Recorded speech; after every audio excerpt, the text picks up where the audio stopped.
कैसे हैं बच्चों? आज हम लोग बात करने जा रहे हैं कूलॉम का नियम। कूलॉम का नियम पूरे इलेक्ट्रोस्टैटिक्स का सबसे पहला लॉ है। इस लॉ पर यदि आपका कमांड होता है तो आपके इलेक्ट्रोस्टैटिक्स पर एक अच्छी समझ डेवलप हो सकेगी। इसीलिए हम लोग बिना समय को गवाए हुए देखते हैं कूलॉम का नियम। कूलॉम के नियम को समझाने के लिए जॉर्ज साइमन कूलॉम ने दो चार्ज दिया था, एक प्लस चार्ज, दूसरा प्लस चार्ज, एक Q1 नाम और एक Q2 नाम। इन दोनों के बीच सेपरेशन R था। तो देखा गया कि ये चार्ज राइट डायरेक्शन में मूव कर रही है और दूसरा चार्ज लेफ्ट डायरेक्शन में मूव कर रही है। दूसरा चार्ज पे जो फोर्स लग रहा था, उन्होंने कहा कि ये फोर्स 2 है, लेकिन किसकी वजह से? पहले चार्ज की वजह से। इसलिए इसको कहते हैं force 2 due to 1 vector. Similar यहां पर भी बोला गया कि फोर्स 1 ड्यू टू 2 वेक्टर। इसका मतलब समझने की कोशिश करेंगे कि फोर्स एक पर लग रहा है दूसरे की वजह से, फोर्स दूसरे पे लग रहा है पहले की वजह से, और इन फोर्सेस को कैलकुलेट किया गया तो पता चला कि ये फोर्स जो है उन दोनों के चार्ज के गुणनफल के समानुपाती है। इसलिए इसे लॉ ऑफ प्रोडक्ट कहा गया। इसलिए इसे लॉ ऑफ प्रोडक्ट कहा गया। दूसरा उन्होंने नियम कैलकुलेट किया कि इन दोनों चार्जेस के बीच लगने वाला फोर्स का जो मोड होगा, मोड मीन्स मैग्नीट्यूड, परिमाण, डायरेक्शन की बातें मैं बाद में कर लूंगा वेक्टर के कॉन्सेप्ट पर। लेकिन यहां पर मैं आपको बता दूं कि इन दोनों के चार्ज के बीच लगने वाला अट्रैक्शन और रिपल्सन फोर्सेस वो डिपेंड कर रहा था इन दोनों के बीच के दूरी के वर्ग के व्युत्क्रमानुपाती था। मीन्स इनवर्स स्क्वायर लॉ को फॉलो कर रहा था। उसके बीच के दूरी के वर्ग के व्युत्क्रमानुपाती था, जिसे मैथमेटिकल ऑर्डर में फोर्स को लिखा जाता है व्युत्क्रमानुपाती 1/r²। इसलिए इसे law of inverse square law कह रहे होते हैं। इनवर्स स्क्वायर लॉ, व्युत्क्रम का नियम, वर्ग के व्युत्क्रम का नियम। इसे गुणनफल का नियम कहते हैं पहला को, और दूसरा को इनवर्स स्क्वायर लॉ कहते हैं। इन दोनों को जब हम लोग कैलकुलेट कर रहे होते हैं तो वो फाइनली, चूंकि हम जानते हैं कि प्रोपोर्शनल का साइन एंड इनवर्सली प्रोपोर्शनल का साइन को जब रिमूव किया जा रहा होता है तो एक कांस्टेंट फाइंड होते हैं जो यहाँ पर k होते हैं और यहाँ Q1 into Q2 upon R² का फंक्शन हो रहा होता है। पूरे इलेक्ट्रोस्टैटिक्स को समझने के लिए सबसे इंपॉर्टेंट रिजल्ट आपके बोर्ड के सामने है। गौर से इस शख्स को देखिए, यही शख्स आपको पूरे इलेक्ट्रोस्टैटिक्स की नैया को पार लगा सकता है। इसीलिए आप इसे बाय हार्ट करेंगे, K into Q1 into Q2 upon R²। लेकिन यहां पर आपको लगता होगा ये K कौन सा चुन्नू मुन्नू का नाम है? तो ये K उस चुन्नू मुन्नू का नाम है जो कि दो चार्ज के बीच लगने वाले अट्रैक्शन और रिपल्सन फोर्सेस को प्रभावित कर रहे होते हैं। मीन्स यदि एक मीडियम का प्रभाव है, ये उन दोनों चार्ज के बीच जो है, यदि मीडियम रहेगा तो उनके बीच लगने वाले फोर्स को प्रभावित करने वाला फैक्टर K है। लेकिन इनको कूलॉम के संबंध में कोलम्बियन कांस्टेंट कहते हैं, इलेक्ट्रोस्टैटिक्स कांस्टेंट कहते हैं, समानुपाती नियतांक कहते हैं। ना जाने कैसे कैसे नियतांक से इनको जाने जा रहे होते हैं। लेकिन सबसे ज्यादा जो इम्पोर्टेंट इनका नाम जो गूंज रहा होता है वो हमारा है इलेक्ट्रोस्टैटिक कांस्टेंट।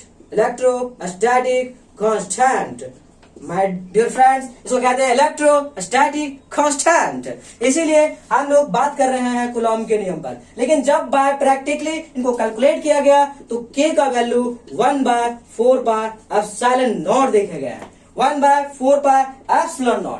ε0 मीन्स कहने का मतलब ये चार्ज को कहां रखे गए हैं। यदि फ्री स्पेस में रखे गए हैं, वैक्यूम्स में रखे गए हैं, तो उसको हम लोग ε0 कहते हैं।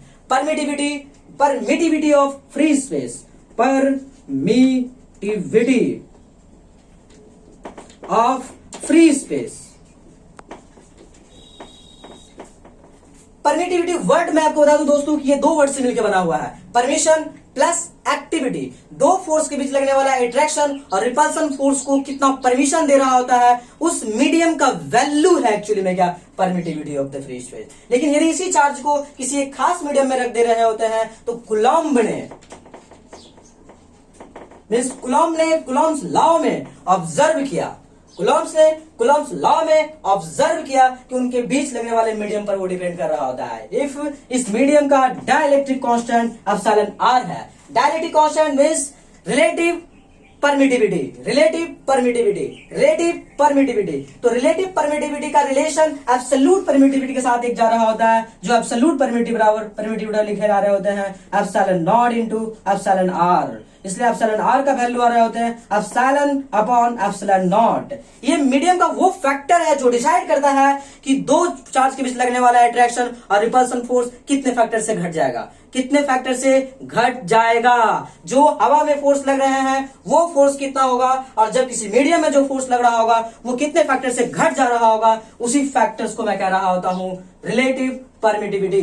Relative permittivity means permittivity of the medium, permittivity of the medium. तो परमिटिविटी ऑफ द मीडियम ही डिसाइड करेगा कि जो है कि वो कितने फैक्टर से दो चार्ज के लगने वाला फोर्स घट जाएगा।